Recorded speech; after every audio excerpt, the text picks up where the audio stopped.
Starting this project for me was really an interesting experience.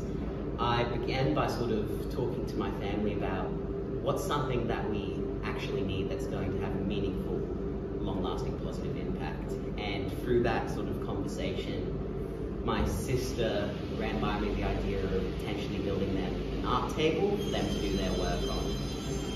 Because my sister's an artist, they were very particular about the type of table and the design that they wanted to have, which was both good for me, having someone to bounce ideas off, and bad in terms of it had to be incredibly specific. So one of the key features that my sister insisted on having was a height adjustable tabletop, so they can work on an angle from 45 to 80 to do drawings and paintings with canvas.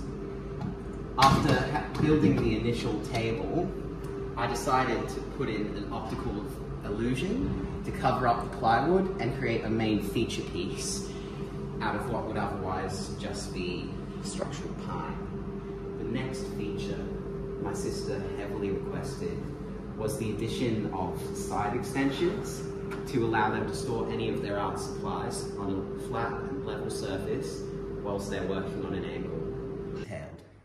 The addition of this gold trim came about by the fact that I've never done a leather inlay before, and so when I cut this for the first time, there were tiny little mistakes that I've made. But to overcome this challenge, what I've done is painted around this corner with a dark green paint and used a gold permanent marker to create a feature out of the floor. The reason that I've gone with this handle is so when they're painting, they have something to rest towels over that they can use to clean their hands. Another feature of the drawer is that it comes out almost full length, so my sister can access any art supply that they need, or simply pull it out to access the front. This project has been an incredibly challenging design process, mainly due to the fact that I only have essentially a photo that I've based this entire project on, and everything that you see here I've had to research and develop my own ideas and concepts for. Most notably, the height adjustment. Originally, I was considering drawing inspiration from the original 18th century architect table that I've based a lot of this project off. But one of the challenges I immediately encountered with that was the size of it was too large to tuck back underneath this mechanism. So, how I overcame this challenge was to take inspiration from an easel and simply rotate the mechanism to allow it to get from 45 to 80 degrees, but then still sit flush with this frame.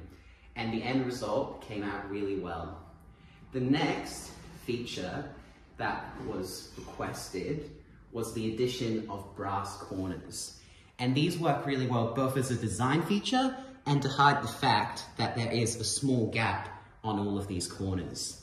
Further adding to the theme of brass, I've decided to add these corner caps. And these work well both as decoration and protection because it is protecting the timber corners from chips and elevating the look of the project.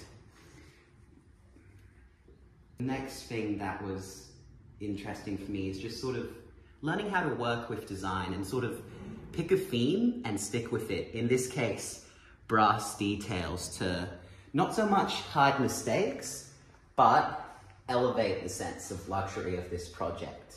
This is an art table that will be passed down in my family. It's now become an heirloom piece that I cherish, and my sister will never hear the end of it. Thank you.